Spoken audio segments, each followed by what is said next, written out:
Hello everyone, welcome back to my channel. It looks like we are live. Thank you so much for joining us today. We are not starting the live stream on time due to me talking a lot about important things with Scott. Scott was on time, so please don't comment here about it. But we will be announcing a very exciting project, me and Scott Ritter. I am truly honored being part of this project. And I thank Scott already many times. I think I will be forever thanking to be part of this. We are not telling you exactly yet what is this, but you can find out on my locals community. And if you go to my other platforms as well, especially on locals, and also if you go to Scott Ritter Extra, and I don't know, Scott will decide if he will post it on his website that is already down below this video as well. Welcome back, Mr. Scott Ritter. Well, thank you very much. And when this is ready to go public, I will definitely post it on my chat. I think ScottRitterExtra.com is outdated. We've updated it to ScottRitter.com. Somebody was kind enough to acquire that URL and gave it to us for free. Apparently, somebody was charging a lot of money for it. But so ScottRitter.com is the new site. So anyways, that's we're going to be going public with this soon. Thank you. I would like to ask you all who are watching, and if the content brings you value, to make sure to hit this like before you go and to share the video afterwards, because we are addressing very important current events. A lot is going on, and Scott knows, of course. I would like to start with this topic that I think at this moment is something I am very interested in, how this will unfold. The Russians reported that they managed to discover, this is from the day before yesterday, I believe, another drone above Armaville. That's the area where are early warning systems of the Russian Federation. Those systems inform if USA or somebody else from that region will start launching the nuclear missiles, or maybe even cruise missiles. Just a few days ago, Ukrainians have already damaged one of those early warning systems. I think the name of the place was Voronezh. As I might be not correct here, there are 9 or 10 of those systems in Russia. However, as I understand, those systems in that region that were affected and where the drone was spotted are not covering Ukraine. They actually don't even look in the Ukraine. They apparently completely cover Iran. And I would like to know, Scott, what is the main goal of those attacks, in your opinion? How important those stations are, and how they can be better protected by the Russian Federation? Well, on the question of how they can be better protected, that's up to the Russian Federation. They're being attacked by drones. The drones obviously are receiving intelligence on, radar gaps, etc. Real-time intelligence that's detecting where the Russian air defense systems are. So, and drones are, very maneuverable. They're not like, missiles that have a trajectory that's predictable, even though they maneuver slightly. It's hard to make a missile maneuver too much. Drones can actually they can change altitude, they can go low, they can think. So when you plot a drone, entry route, and you plot it so that you've looked at the radar envelopes and you look at terrain, you can plot a very, detailed route that use terrain masking, that alters speed. Radars are attuned to moving objects, and so they filter out things. You can make a drone take on the flight characteristics of a bird, and then the radars will screen those out. Otherwise you can overwhelm radars. So we're in a new phase of warfare. Russian air defense systems were designed to shoot down airplanes, missiles, cruise missiles, etc. They weren't designed to shoot down, these low-tech, high-tech drones. And what I mean by low-tech, high-tech is they're not very expensive. So they're easy to make, but high-tech, and the thing about programming a drone is, if you program it, it doesn't send a signal or receive a signal. It flies on a path that's been programmed in, and it's impossible to detect. You can't jam it because it's not receiving a signal or transmitting a signal. It's being automatically on a path that's already predetermined. It's like in the old days. I might be giving away my age here, but you could go build these models where you've got these discs, and you would cut the discs. And the disc would go in, and as the disc spun, it would control the controls of the aircraft. So you'd power it up, and you throw the little model airplane, and the disc would make it go up and then turn and turn and turn. And if you cut your disc right, the plane would come back and land somewhere in the vicinity of you. So you didn't have to go too far to find it unless it crashed. You did the disc rock, hit a tree. But that's the equivalent of this. So this is very difficult. There's a lot of people that are frustrated. Why can't the Russians protect this, that, and the other thing? Guys, we're in a new era of warfare. So Russia is going to have to come up with some sort of system that, when you're dealing with drones, it's probably going to be a look down, shoot down kind of system that assesses moving targets, not from, the normal radar, but from above, down below. And this is expensive. The one thing I can say is the Russians will adapt. They always have, and they're very quick at adapting. So at some point in time, some very smart people in the Russian defense industry who have been tasked with resolving this issue will come up with a solution. Another solution is counter drones. And what I mean by that is around the radars, just deploy your own family of very small drones that are hunter killers on automatic. They're just up there like a swarm of bees, and they can have a master drone above them who's detecting things. And when something comes in, the swarm of bees comes in and hits it and kills it. There's solutions to this problem. The Russians just haven't come up with a solution yet. These radars have nothing to do with the war whatsoever, except that the Ukrainians are attacking them in an effort to, in a desperate effort to get Russia to escalate this conflict. They want Russia to overreact. They want Russia to attack a NATO country, things of that nature, to bring NATO into the conflict, because this is Ukraine's only chance. So they don't care about the outcome. They're looking at the certainty of the death of their nation. So Ukraine will do whatever they can do, with total disregard to. I love it when the French and the Germans are, well, we give them permission. Ukrainians are like, we don't need your permission. We're dying. We're dead. So we're going to do whatever we can. Now, the difference between the Ukrainians doing whatever they can and doing it with Western weapons is, and we saw this. You remember that intercepted phone call of the Germans when they were talking about, planning to strike the Crimea bridge, et cetera. They let it loose that German technicians and French technicians and British technicians were in country doing the targeting, because as Vladimir Putin gave a very interesting presentation the other day, he said, look, we know how they use space reconnaissance. We know that the guidance systems that are used here are programmed based upon space reconnaissance. The satellites provide the linkage. The Ukrainians have nothing to do with this, can have nothing to do with it, because the Ukrainians aren't the ones collecting the target data, bringing it up, turning it into data that's usable. That's all done by the French, the British, the Germans, the Americans. For the Ukrainians, it's not a Ukrainian decision to strike targets. If Ukraine, and here's the critical thing, if Ukraine uses a storm shadow to strike a target strategically in Russia, that means that Britain attacked Russia. Straight up, Britain attacked Russia.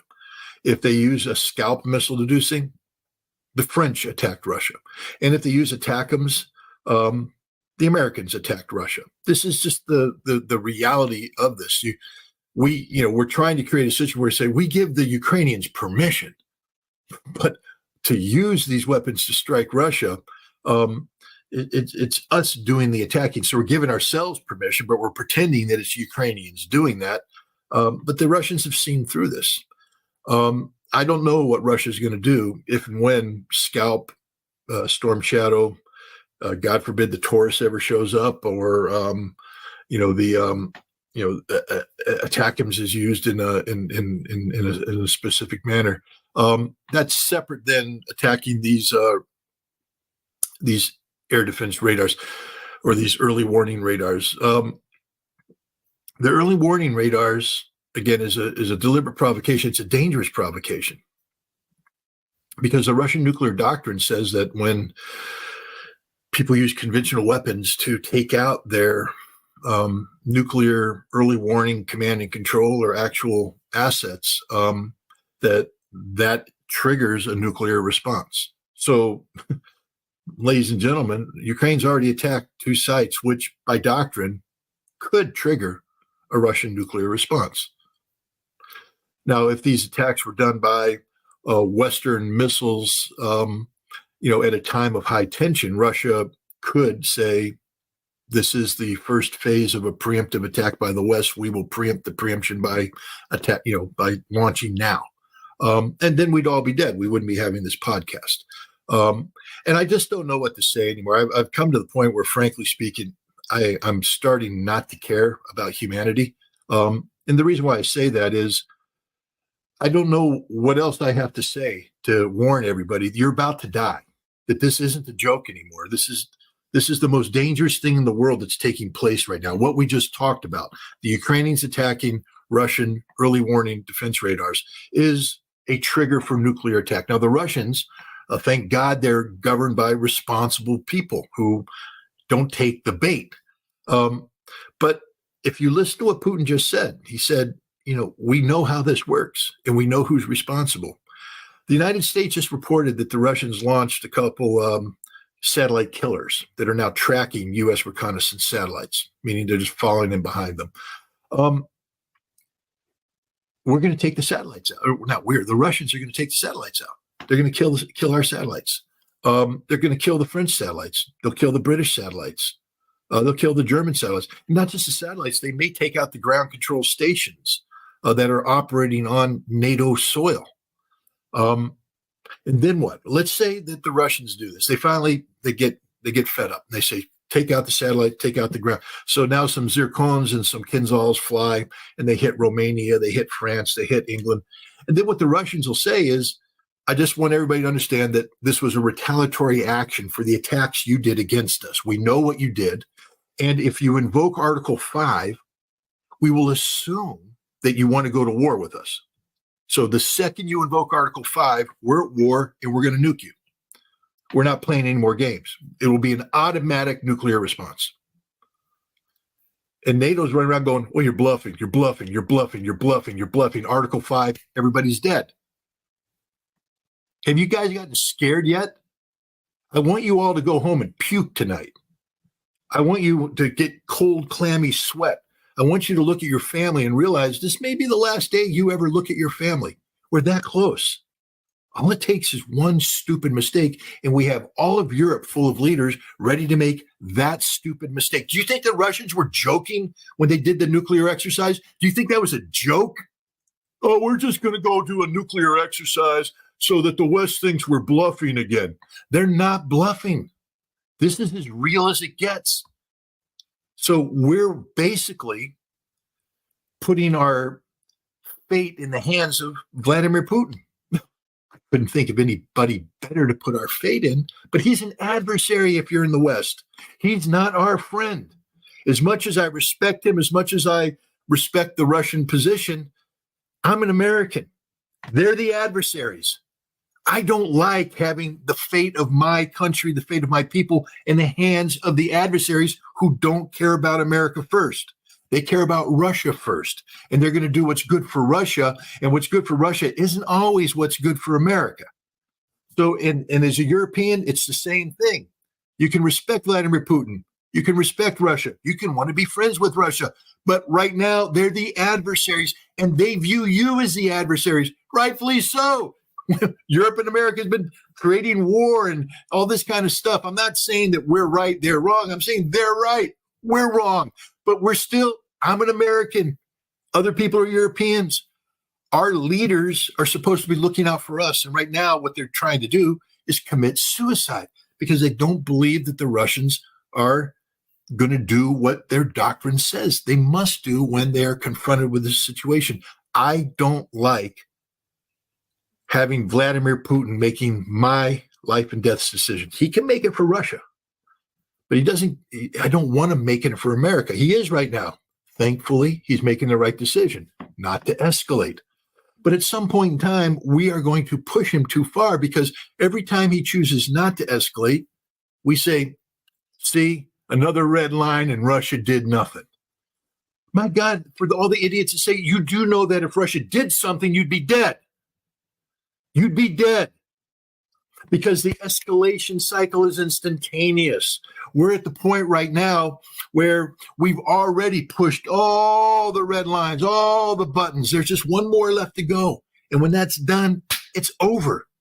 There's not going to be 20 days of negotiation. This isn't going to be the Cuban Missile Crisis where you have ships moving to a line outside of Cuba and we're tracking the ships waiting for John F. Kennedy to, convince the Soviets to turn the ships around. We don't have that kind of time. We made one mistake too many, boom, dead. And it's just frustrating me. I mean, I've been advocating for nuclear disarmament, for arms control, for responsible thinking for a long time. Who knows? I don't want to blame anyone, but I have to tell you, I did a podcast with Danny Haifeng, with Alex White, Reportify, and he has a Chinese analyst of, I guess, Hong Kong, Carl Zha. And Carl Zha's attitude was, screw it, let's go to war. You know what, Carl? Let's go to war. I'm 62 years old. I've lived my life. And, there's nothing I can do. I can't personally save the world. So let's do it, Carl. But I want to make sure that I'm looking in your eyes as you realize that it's all over and that you made the biggest mistake in your stupid little life. And all the people out there that think that this is a bluff, I don't care about you anymore. I'm done caring about you. I'm just going to live my life. I'm going to hope that we don't go to nuclear war. I'm headed off to Russia. I'm going to try and work on that, making U.S.-Russian relationships work at the lower levels. But there's a good chance while I'm there, the world could end. And I am done caring about the stupid people in this world. For all the idiots out there saying, well, it's a bluff, or let them nuke. You know what, Carl Zha? Go to hell. I told myself I wasn't going to get mad at you, but I'm furious at you. I am furious at you and everybody else who treats nuclear war as a game, as a joke. It's not. I've been around a hell of a lot longer than most of the people watching this show. I've been in a situation where I was ready to fight a nuclear war. I was in a nuclear capable artillery unit. I've practiced firing nuclear weapons. We had operation plans that if we were called upon to implement them, we would have used nuclear weapons. I helped get rid of nuclear weapons to bring down the weapons that were threatening Europe and the United States and the world with imminent nuclear destruction. It's not a game. And too much work and too much effort went into trying to get rid of these weapons to lower this now for it to come back because of stupid people like Carl Zha. I don't mean to call him out by name, but I'm going to, because he is symptomatic of the problem. Stupidity in the extreme based upon the concept that, it's all a bluff. He says America's bluffing. Hey, Carl, we aren't bluffing. When the time comes to push the button, we will push the button and you will die. Okay? You can say everything you want about America. You can call it all the names you want, talk about how weak we are, etc. When it comes to nuclear weapons, we're not a joke. We got a whole bunch of them, and they're aimed at you. They're aimed at Russia. They're aimed everywhere. And when it's time to bring the world, because again, people need to understand, when America goes to nuclear war, you do know that we actually think we can win this thing. And you know how we determine we win? By preserving enough of American civilization so that we are the dominant surviving civilization. So Just big hint out there for all the people who go, hey, India, this is about you. Well, we have no beef with America. You do, because at the end of nuclear war, you can't be allowed to be a dominant civilization. America has to dominate the world. We'll nuke you. We're going to nuke you. We're going to nuke everybody so that we're the dominant civilization. That's how America wins a nuclear war, because we know we're going to take hits. And we're going to take a lot of hits, but we have to preserve just enough so that when it's all over, forget nuclear winter, we pretend it doesn't exist. Pretend long-term radiation. People like Carl's, it doesn't matter. Look at Hiroshima and Nagasaki. People are living there. Go to hell. I don't want to hear your stupidity. The world will end. And I'm not willing to gamble on your stupidity, your non-scientific approach to life that says, no, I don't believe it. It's not going to end. It's all a bluff. Even if it goes off, who cares? That's just a city here, a city there. No, it's all over. But the idiots in America say, when we win the nuclear war, we're going to have, 40% of America left. You guys are going to have less than 40% of what you have, so that we're the dominant civilization. That's how it works, ladies and gentlemen. That's how nuclear war works. All right? And we have people right now who think we can win this. Really? We have people in Washington, D.C. who are planning this stuff.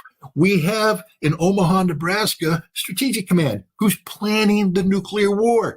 We have a whole bunch of nuclear targeters who spend all their day going, what else can we take out? That's all they care about. It's about destroying population centers, industrial centers, sustainability factors.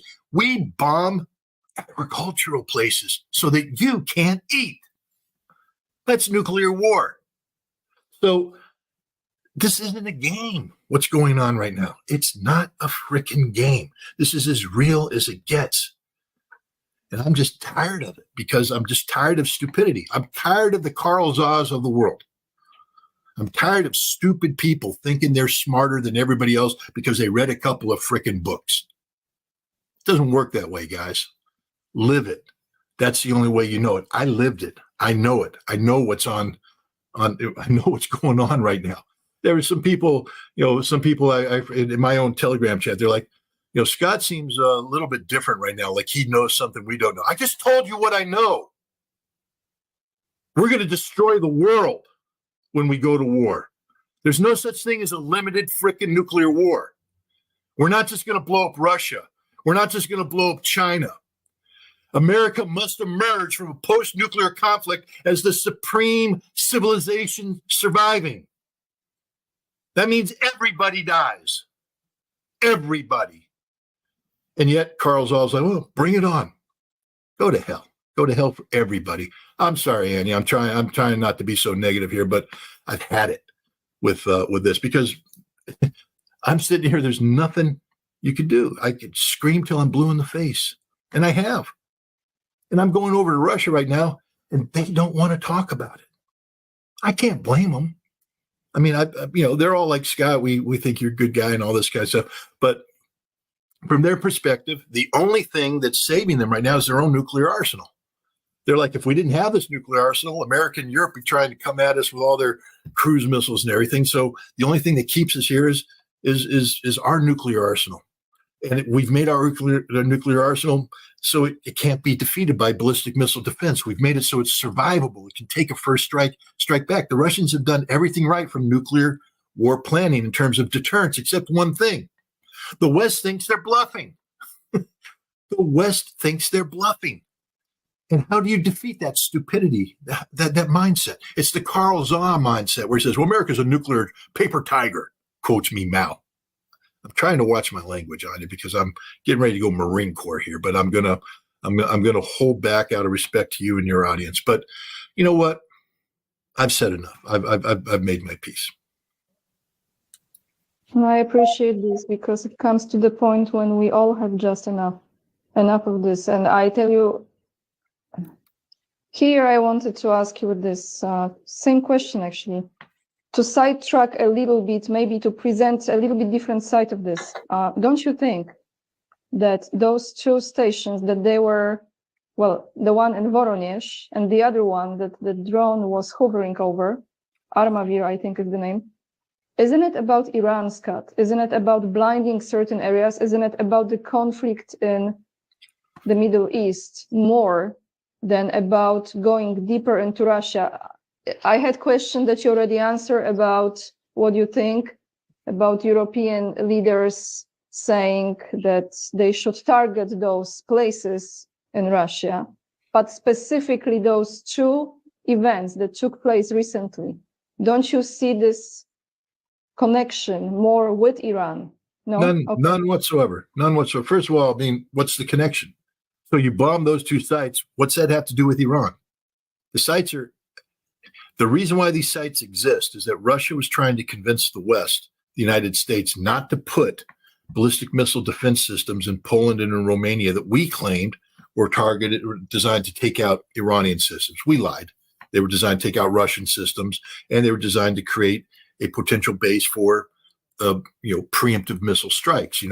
Mark 41 Aegis ashore. We said, don't worry about it. It's only the SM-3, interceptor missile. The Russians are going, no, but it's in a Mark 41 launch cluster that includes the SM-6, which can be configured for a surface-to-surface mode. Don't worry. We just did SM-6. Now it's called the Typhoon surface-to-surface missile. There it is. And the Tomahawk sea launch cruise missile now is a ground launch cruise missile. We said, we'll never do that. Within, I think, 14 days after we got out of the INF Treaty, we tested a Tomahawk out of that, which means, because those tests don't happen overnight, that means we're planning for that test for over a year prior to us getting out of the INF Treaty. We lied to the Russians every step of the way. That's all we do is lie. We don't know how to tell the truth. And I'm just calling every American official in the arms control community out right now. You guys are liars, because you know what your instructions are. Use arms control to further American nuclear supremacy, to lie, cheat, and steal about everything. The New START Treaty that was signed in 2010 by the great and wonderful Barack Hussein Obama. God's gift to American presidents, Nobel Peace Prize before he became president. I mean, my God, that's how wonderful this man was. New START Treaty was signed. We lied through our teeth about everything. The Russians came in and said, hey, we're not too comfortable about doing this New START Treaty unless we also talk about ballistic missile defense. And what Obama told Medvedev, who was president at the time, is don't worry about it. Let's just get through this thing. I got trouble with the Senate. So we have to keep missile defense out of this. But I promise you, once we get the New START in, we'll do missile defense. Anatoly Antonov was the lead negotiator for the Russians for this. And he's like the whole time going, wait a minute, you guys are serious. If we do this, you'll talk about missile defense next. Guaranteed, promise. Meanwhile, the Russians kept saying, things like, well, what does this mean? And the Americans go, well, it means what does it mean to make a missile silo non-functional? What exactly? It means non-functional. It means it doesn't work. Russians like, but how does that happen? Let's not get thrown down. It just means it's not going to work. It's not. Russians, okay. And they were stupid enough to believe us. I'm sorry, Anatoly. I don't mean to call you stupid, but I think you would call yourself stupid. I've had conversations with him where he's very critical of the American approach. Because what happened once the treaty was in? First of all, Anatoly immediately picks up the phone, calls Rose, Guttmuller, his counterpart, says, I'm ready to do that anti-ballistic missile thing. Team's ready. Let's go and do it. Now, we're just not going to do that. Lied. No ballistic missile defense. The Russians are going. And then what we do is we start pulling all these missiles out, because one of the things about New START is we count deliverable systems, but we can put things in reserve. We can put warheads in reserve. The warheads are still there. And we have missiles in reserve, as long as it's not attached to a system. We went to the Trident submarines and we decommissioned some of the launch tubes. But instead of pouring concrete in them or somehow making them so they never function again, we basically put a lock on it and said, there, it's decommissioned. The Russians are going, that's not decommissioned. You take the lock off and it can work. Yeah, but we got a lock on it. We went to the airplanes, we cut a couple wires. Have you ever seen an electrician come in, he cuts your wires and he puts the electric tape on it, tapes it off, says, there, that no longer functions. But if I take the electric tape off, splice the wires together, it functions, right? Yeah. But we disconnected it. So on B-52 bombers, they cut a couple boxes, tied it off, said, they're no longer, we can't count those systems. Same thing with the Trident. And the Russians are going, but you could undo this immediately. Here's the ultimate insult to the Russians. Well, we're telling them, don't do it. We have guys going to Congress saying, don't worry about it. If there's ever a crisis, this is honest to God truth. If there's ever a crisis, we can undo all this. So if the Russians ever want to play games with the New START treaty, we can go ahead and we can immediately increase the number of deliverable nuclear warheads by splicing those wires together and unlocking that lock. And we can undo all this and get our numbers way up real quick. So why? So that we have de facto nuclear supremacy. People keep asking, why do the Russians keep building all these missiles? What's the purpose of the Sarmat? Why the Avangard? What's with the Yars? What's with the Bulava? What are those Russians trying to cause trouble? No, the Russians are saying America lied to us. And they've created a situation where they have a potential first strike capability. So Russia has to, again, why are these radars important? Potential first strike capability. Those radars were put in, again, directed against Iran because the Russians are saying, look, if Iran ever wanted to attack Europe, we have radars, can pick it up. We can just plug it in. We don't need this fake stuff that you got. The fake stuff you have now puts you in a position where you're that much closer so you can fire the SM-6, you can fire the Tomahawk and come in and hit command and control targets that much quicker. People can say, why is Russia worried about Ukraine being in there? You guys looked at a map? Have you looked at a freaking map? Do you realize what happens if Ukraine joined NATO and NATO put these missile systems in Ukraine? How close they are to Moscow? Can't happen, guys. Why? They have nothing to fear. NATO's a defensive alliance. No, it's not. It's an offensive alliance, and it's geared, tied to an American strategy of the strategic defeat of Russia, including America has a nuclear posture of preemptive strike. We can attack anything. The Trump administration, for all those people that are going, I really want Donald Trump back, and I hate Joe Biden. I hate Joe Biden too.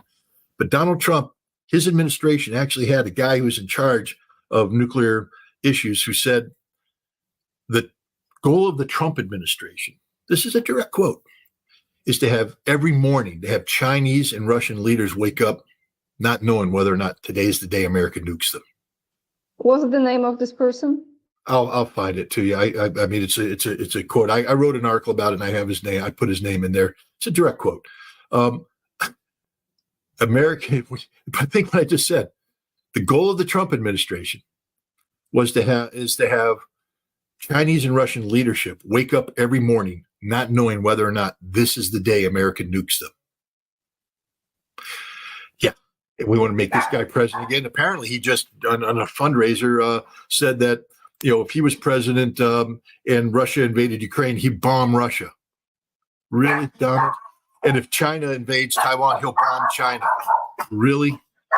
Even my dogs object to this lunacy. But no, I don't know what's going on. I have people doing things outside. But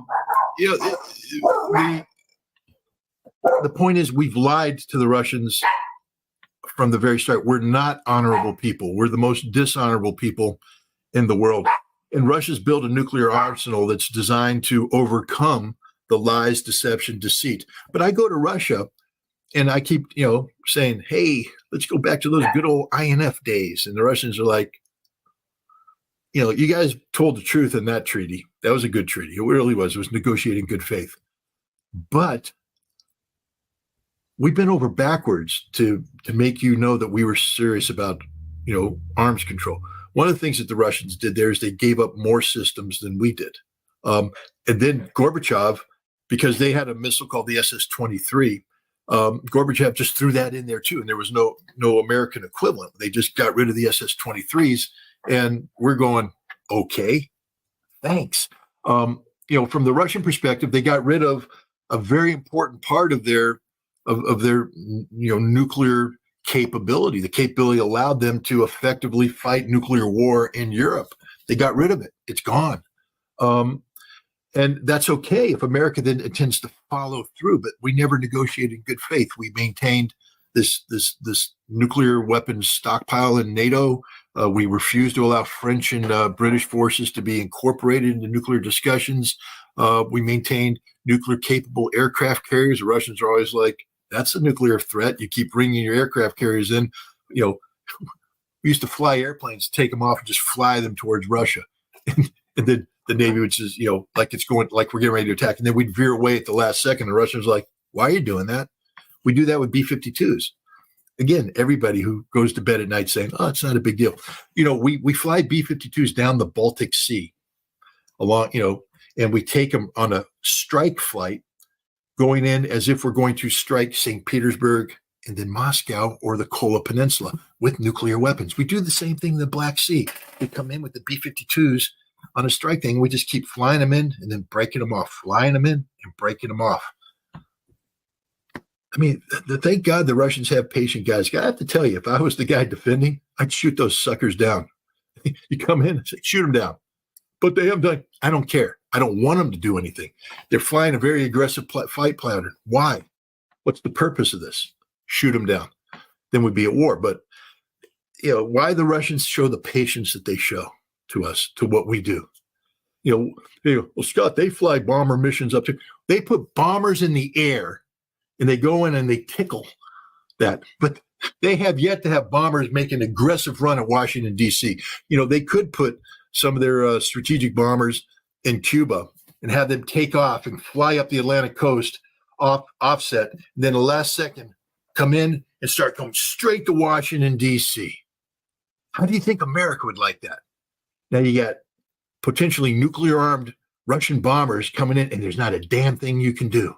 If they decide to launch, it's over. And then the last second, they break off. Do you think we'd sit there and go, it's no big deal. Don't worry about it. No, we'd freak out. We'd freak out. The double standard is outlandish. But the early warning radars there were built to detect Iranian missile launches. But more importantly, understand that we, every once in a while, send destroyers into the Black Sea. There was, what's just a destroyer, Scott? I mean, what could it do? Well, it carries Tomahawk missiles, and those could be nuclear armed. And so a destroyer's in the Black Sea, and the same thing, we send destroyers up over the North Sea Passage, so we go around freedom of navigation around the north. But what happens when we get up there in the north? We suddenly have destroyers armed with dozens of cruise missiles, some of them nuclear, now that have a free flight path to Russian early warning radar and Russian missile silos or Russian, the mobile missile bases. And so if we have our destroyers up there, our destroyers in the Black Sea, some destroyers in the Mediterranean, and they decide to fire, and you've taken out the early warning radars here, maybe they don't detect that first launch. Maybe we get a first free strike, a free pass. We take out the two radars. Now we fire, 60 cruise missiles, nuclear armed cruise missiles, and the Russians are going, wait, we don't know what's going on. And by the time those 60 are through, maybe they've taken some things out, and now we fire another salvo from the north. Meanwhile, off the coast of Kamchatka, some Ohio submarines pop up, and they fire tridents at a flat trajectory below detection, and all of a sudden, pop, pop, pop, pop, pop, pop, pop, pop, things are happening.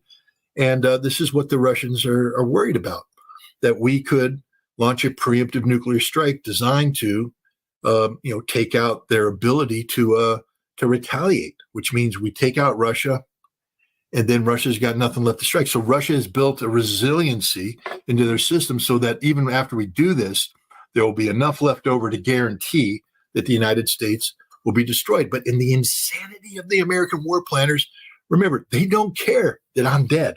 They don't care that Albany's gone. All they care about is that 40% of American civilization has somehow survived so that we can rebuild in the post-apocalyptic world. Except for the born-again evangelists who are like, oh, we need Armageddon. It's the rapture. Jesus is coming back, and it's all good thing. We don't care about this. This is why when we elect these evangelical Christians into the United States Senate, so we have Tom Cotton, and we have Ted Cruz, and we have all these other morons in there who should be saying, hey, this is all insanity, guys, because we care about America. We care about a better future for America. They're all going, all right, baby, the rapture. Jesus is coming, the end of the world. This is wonderful. It's not wonderful. It's the end of the world. Scott, what if, just my thoughts here, how about none of this will take place because they're going to sacrifice what has been discussed many, many years already? They will create the buffer zone. So the Baltic countries, also Poland, will be pushed into this, and certain areas, yes, will be destroyed, and certain number of population will die. I don't have this question here, it just comes from me. What if, in the process of doing this, the West, United States, and Russia will come to the agreement, okay, this is it. We have this area in between us, between Russia and Europe, the rest of Europe. This is the buffer zone. We are good. Do you see a scenario like that? No, because the United States policy is the strategic defeat of Russia, not accommodation with Russia. We're not going to divide the world up between the United States and Russia. There's nobody in Washington, D.C. talking about that right now. Nobody. There's literally nobody talking about that. The policymakers are married to a policy of the strategic defeat of Russia. Russia has been talking about some sort of accommodation. Remember, the new European security framework that Russia wanted to talk about that would have pushed NATO's militarized boundary, not political boundaries, but militarized boundaries back to pre-1997 lines that would have achieved some sort of buffer zone that you're talking about. But no, the United States isn't in that game right now. We're not. There's no one in Washington, D.C. talking about this. So what is the point, in my opinion, of sending those troops or pushing those troops into Ukraine? Of course, besides the aspect for the military complex to make more money, but what is the point if they can just do their thing with the nuclear weapons? Well, we're hoping that the Russians, I mean, first of all, just because we have idiots who plan nuclear war doesn't mean that, presidents and everybody, because there's no guarantee who's going to survive. I can tell you the president of the United States will not survive. That's the guarantee. So that's a good thing. It's a good thing that the president of the United States won't survive a nuclear war, because that means that he has a vested interest in not going to nuclear war. And there's a whole bunch of guys up there in the senior leadership who won't survive a nuclear war. And so they, again, have a personal interest now in doing that. But here's the danger of Ted Cruz, Tom Cotton. They think they're going to heaven. They think that it's the skies are going to open up and the angels are going to come down and, the rapture. So they're not doing the right things. But the nuclear war, it takes a special mindset to become a nuclear war planner. I mean, understand that we had people, the original people that did this were people who lived through Pearl Harbor. And so they said we can never allow another Pearl Harbor, a nuclear Pearl Harbor, to occur. So the original nuclear war planners were all people that were talking about, never again on Pearl Harbor. We don't want a new Pearl Harbor, et cetera, like that. But eventually they aged themselves out, and we got other people in who said, we don't want nuclear war. And that's where disarmament came in. That's where detente came in, and we all worked it out. After 9/11, we have new people now that we have a new Pearl Harbor, 9/11. And there's people saying we can never allow another 9/11 event, whether it's from state actors or non-state actors. And it's this 9/11 mindset that has now taken over. A lot of these people that are doing nuclear war planning today are people who cut their teeth in 2003 in the Iraq Provisional Authority, Paul Bremer's little, occupation force in Iraq. It was populated primarily with young Republicans with no experience. They literally graduated from college, and they went off to Iraq because they punched the right tickets. Their daddy or mommy donated money to the Republican Party. They said, we're building this coalition provisional authority with all this thing. We're going to build a new economy, a new government, democracy. And they all flooded into Iraq with no experience, and they were put in charge of doing certain things.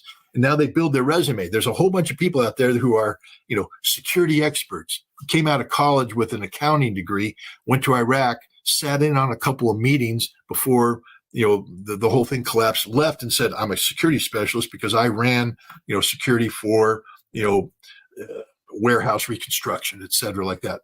And then they come into the government, and now they get plugged in, and now they're in. Now these are the decision makers, and their entire mindset is no more 9/11s. And now they've been given the nuclear arsenal. Remember, these are the George W. Bush people, and they're the ones who changed our nuclear doctrine to come up with nuclear preemption because of 9/11. We're not going to wait for somebody to come attack us again. We're going to preempt them, and we will use all the weapons at our disposal, including nuclear weapons, to preempt in a nuclear and non-nuclear environment. These are the planners today, the people out there. This is our national security establishment populated by these morons.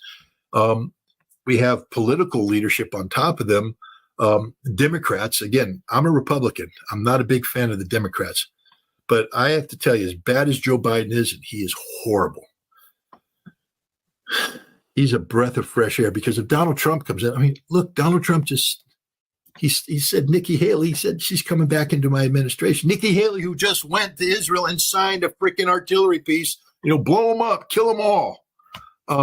She's going to be in Donald Trump's administration. After they ran their little primary where she said he's the worst person in the world, suddenly, and she was the dumbest person in the world. Now they're going to be together. Donald Trump is surrounding himself with these idiots. The George W. Bush idiots who have all grown up into adult idiots are now what passes for Republican national security experts, and a Trump administration is going to populate itself with these people. And if Donald Trump said what he's accused of saying at this, at this fundraiser, do we really want a president who thinks that it's okay to bomb Russia, to bomb China? I'd rather have what we have, who at least shows some hesitancy from attacking than this.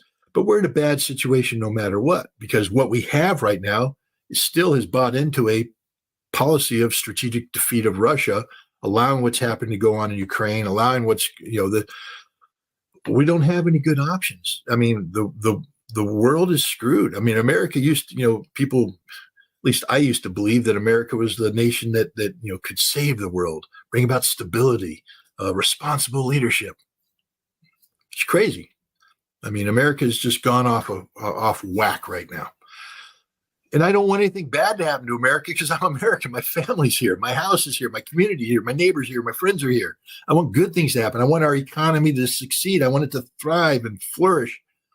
But how can it with what's going on? Anyways, off track. I thought I will not ask you any more questions, but since you mentioned Joe Biden, I decided to ask you this question from the viewers, Scott, because it's a different one, and perhaps maybe it's good to bring it up. When Biden took over the White House, he issued a number of regulations that killed the American oil industry in the name of ecology. In order to lower fuel prices for Americans, which he himself contributed to increase, he put fuel from those reserves on the market.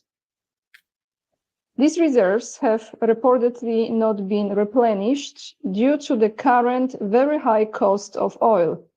If an armed conflict, we are not talking nuclear, obviously, were to occur, the United States would have enough fuel for several weeks. If this is true, I think it would open the eyes of many unbelievers in Poland, especially those who think that NATO will defend them and they will watch Netflix at the same time. Would you like to address this question, Scott? I mean, basically talking energy security.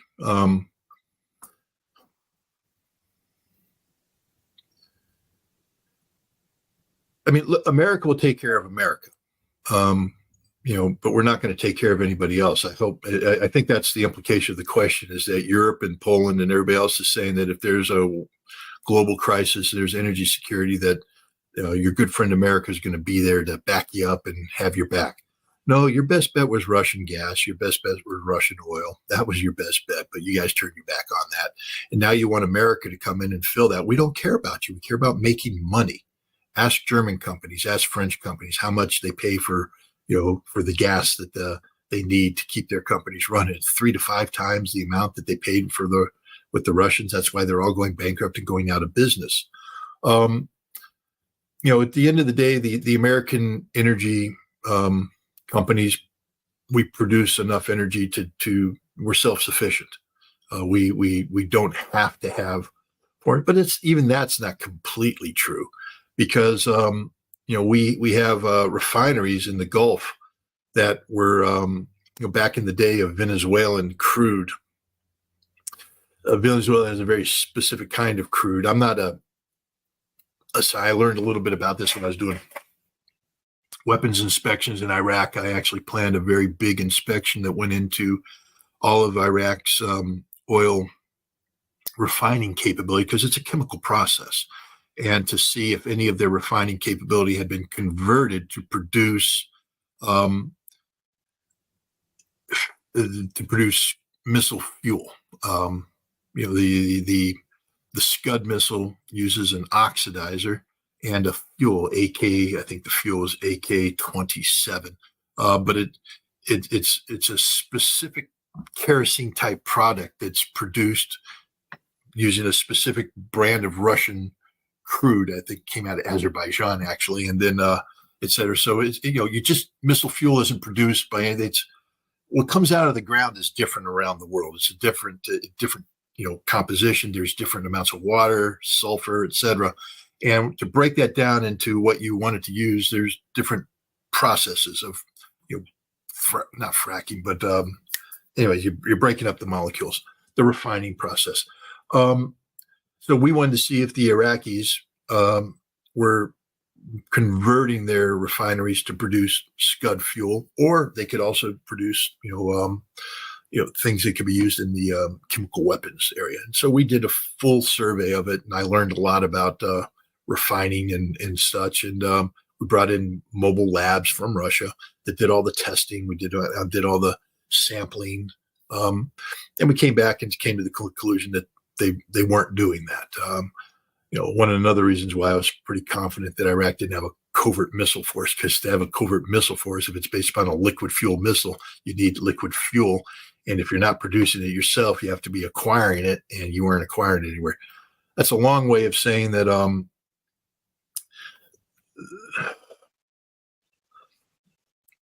long way of saying what? I got into Iraq. Fuel. Gulf Coast.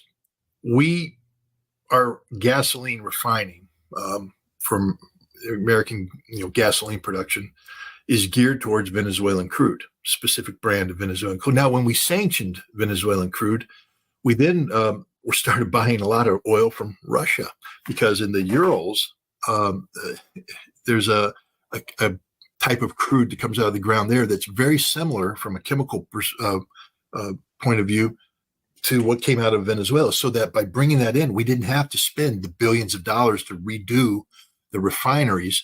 We could just bring in this Russian crude and keep the refineries up and produce the gasoline. The irony is, even after we started sanctioning Russia, we still use that Russian crude. We don't like to talk about it, but how do we get it? Well, we send it to India, and then the Indians load it on the ships, and we buy it from the Indians, and we bring it in here, and it's Russian crude. But we have to buy it because Scott, we even know about this in Poland, FYI. Yeah. And so now we wanted to get the Venezuelans up, because remember, we were panicked. People are like, well, why did suddenly America want to lift the sanctions against the Venezuelans? Because we're trying to shut down the procurement of Russian crude. So we needed the Venezuelan crude to come back up and running. So we started kissing up the Venezuelans. But then we found out about the Indians and how we could get it from the Indians. So notice what we did with the Venezuelans. We don't need you anymore. We're going to sanction you again. We can do it all. The stupidity of that. But so we are somewhat vulnerable to even though America says we're self-sufficient in energy, actually we could be in for a major domestic crisis, because we would have to redo all of our refineries to be able to start using, to break down the Canadian crude or West Texas crude into gasoline. All these other things get used to all the other products that we use. I mean, gasoline is just one little thing. We use oil in everything, plastics, the whole works.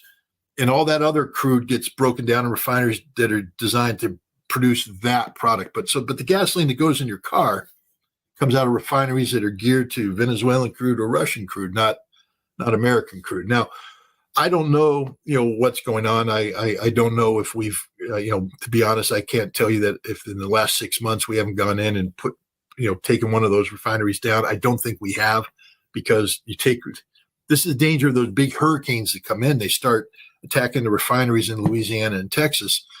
These refineries go down. We don't have backups. And the other thing is we've sold them all to the Saudis or something. So it's all confusing how it works. But America will take care of America, but we're not going to take care of Europe. We don't care about you. I just don't know how many times I have to say it. We're using you. We use Europe. We don't care about you. If we cared about the French, why do we sell the French gas at prices that break their economy? If we cared about the Germans, why would we blow up the Nord Stream pipeline and then replace it with gas that they can't afford? We don't care about Poland. We don't care about the Balts. We don't care about anybody in Europe. We only care about America. That's it. We're number one, baby, and we're using all of you to keep ourselves propped up in the number one spot. So anybody who thinks that if there's a major energy crisis around the world, that America is going to be the cavalry riding to your rescue, it isn't going to happen. But Scott, I don't think they even care about America. How could you? I just told you we have nuclear war planners that say we're willing to write off, 60, 70% of the nation. You're willing to write off 60 to 70% of America so that you can win a nuclear war. They don't care about America. They don't care about anything. They care about themselves. They care about some, theoretical post-conflict world where nothing they think is going to happen because they're all going to be dead anyways. But yeah, they don't. I want to ask you before we end this, don't you think this is so ridiculous? Those people or creatures, whatever they are, they believe that if they go to their bunkers somewhere, whatever level underneath the earth, they will be fine. Is it really like going to protect anyone? They, first of all, they understand that the guy doing this is a punk ass kid who doesn't know anything. Like I said, he grew up being a colonial oppressor. That's what if you worked in the Coalition Provisional Authority, you were a colonial oppressor. You came as a colonial government over Iraq. So you're used to being large and in charge. You're used to having your little empire and making things happen. Then you left that and you got plugged into government where you were pretending that you're part of it. So these are people that sit in Washington, D.C. in an air-conditioned office. They're all a little chubby. I can't make too much fun of them, but because we all get chubby the older we get. But they sit there and they have this artificial environment. They hang out in clubs full of other people like themselves who talk. They host these meetings, these symposiums where people come in and they talk and they just make stuff up. They lie to each other. They put forward theories and all this stuff, and they just bounce it off each other in their own little closed circle. And they're not anywhere near what reality is. And so they write up papers, well, we can build certain things. We can make certain things happen. Some of the stuff they keep talking about isn't, we used to have underground bunkers all over the place near Washington, D.C., where we could rush people off. But when the Cold War ended, we sort of put them on mothballs. And so now a number of them have been converted. I know I used to do some, firefighter training at one of these places in West Virginia where we practice rail car rescue and all that stuff because they had a rail line that came into a tunnel. And so rather than going to an actual subway or something like that, we had this tunnel that was going into a mountain that's been closed off because, we don't need that place anymore. And we practice rail rescue on that. But, now they're saying, well, we'll just reopen West Virginia. Where's the money? Have you budgeted the money? Do you have a team reopening it? Have they actually gone and tested? Because during the Cold War, these facilities were up and running. We had teams there full time. It was very expensive, but they were fully stocked. These guys are looking on paper, talking about things that they probably haven't even done. And so, again, if we go to war, I just pray that they haven't. So they get in their bus and they're going to their thing and they're going, oh, we won the golden lottery ticket. We're going in the bunker. And they get to the bunker and they open it up and there's no water and there's no food, there's no diesel, the generators haven't been tested, and they get in there, lock the door, and the world goes to hell, and their radioactive meters start going off. They go, how come we're getting radiation? Well, you didn't budget the money for the filters, and so it's coming in, and we're sucking the air in. Oh, you can't have that. We need water. Well, we didn't do the water. We're hungry. We need food. There's no food. And so they're going to die of starvation and of thirst and of disease. And I just hope that somehow my spirit will be hovering over them, laughing at them the whole time, saying, you did this to yourselves, and I'm glad you're suffering. I'm not normally that vindictive, but when you're talking about the stupid people who are planning the end of the world, I become sort of a mean-spirited person, because they're talking about killing everything I love, everything I care for, and I'm not in the tolerance game anymore when it comes to that. Scott, thank you so much for joining me today. I still somehow, in spite of the seriousness of the current moment we are living in, I still somehow believe that we will save humanity, and none of this will happen. I hope you're right. I mean, I want to be right. Anya, you know that I'm working for that goal. I just get a little fed up every once in a while, because I just take a look at the stupidity that's taking place in the circles that make these decisions, and I don't see rational thinkers anymore. You and I are rational thinkers. We talk to a lot of rational thinkers, and Russia is populated with rational thinkers. I'd like to believe China is populated with rational thinkers too, but I can tell you that the United States is not populated with rational thinkers. And all you have to do is take a look at the statements coming out of European leadership. I mean, my God, Emmanuel Macron and Olaf Scholz side by side talking about how they're giving Ukraine permission to use their weapons. Emmanuel Macron, Francois Hollande was the French president when Vladimir Putin agreed to move into the Minsk process. Emmanuel Macron now admits it was a farce. He lied from day one. Scholz, Angela Merkel was the chancellor that she admits they lied from day one. France and Germany started this war, and now they somehow are saying, well, because we're losing, we take umbrage at the Russian victory, so we're going to give Ukraine permission to use our weapons to attack Russia. Do they understand that they have no moral ground to stand on? None whatsoever. They started this war. France and Germany started this war by lying about their desire for peace. And now they're doing everything they can to push this war over into the next phase, which will be terminal for everybody, because the next phase is nuclear war. Anyways, I'm hoping that you're right, and we have to be positive. We have our project. We can't let nuclear war get rid of our project. No, but someone mentioned here Poland. I didn't even ask this question because Scott addressed it too. So of course, everyone knows that Poland on the same shenanigans. Okay, we all know because we are the first one to. Not we, politicians who will actually escape the country. I'm really feeling like I'm living in Twilight Zone. It's like 1939, kind of almost not the same, but very similar in a way, That's how I'm feeling here. But Scott is going to Russia, guys. Make sure to go on scottritter.com. The link is already down below this video, because I think we will be notified when Scott is in Russia if there is anything taking place of importance, and our project will be announced very soon. Like I said, those of you who are interested, follow Scott. All the links, 3 links are down below this video, including X, so previously known as Twitter, and scottritter.com. I believe Substack no longer, as that one is no longer accurate, but click on it, and you have all my platforms. Locals is the one where I will be announcing. And with all of this being said, Scott, first and foremost, I thank you for today. I wish you, what I wish you, safe trip.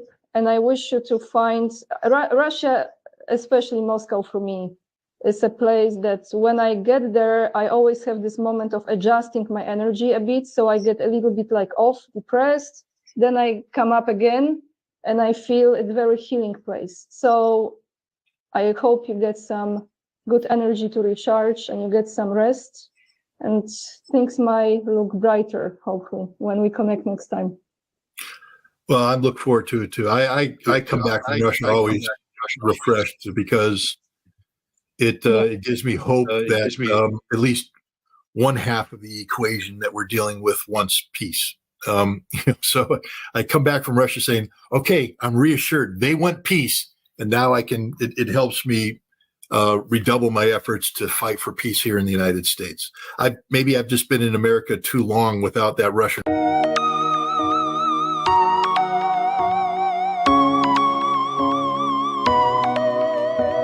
There's a choice of harmony, every soul in every scorn, not in every response. We progress our fall, a love simple, no harmony untamed. A melody supply, enjoy though the sun not done in every history, in every cheer. Was well up like we side by side. We mark ahead with unti at the liberty to try. Let fly ahead of harmony.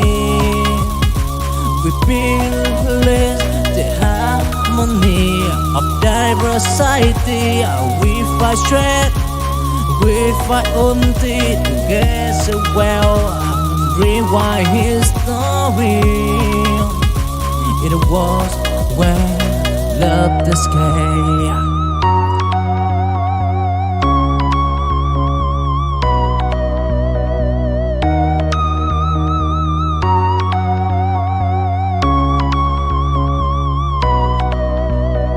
There's a choice of harmony. So in every scorn, not in every response. We progress our fall, a love simple, no harmony untamed. A melody supply, enjoy though the sun not done in every history, in every cheer. Was well up like we side by side. We mark ahead with unti at the liberty to try. Let fly ahead of harmony.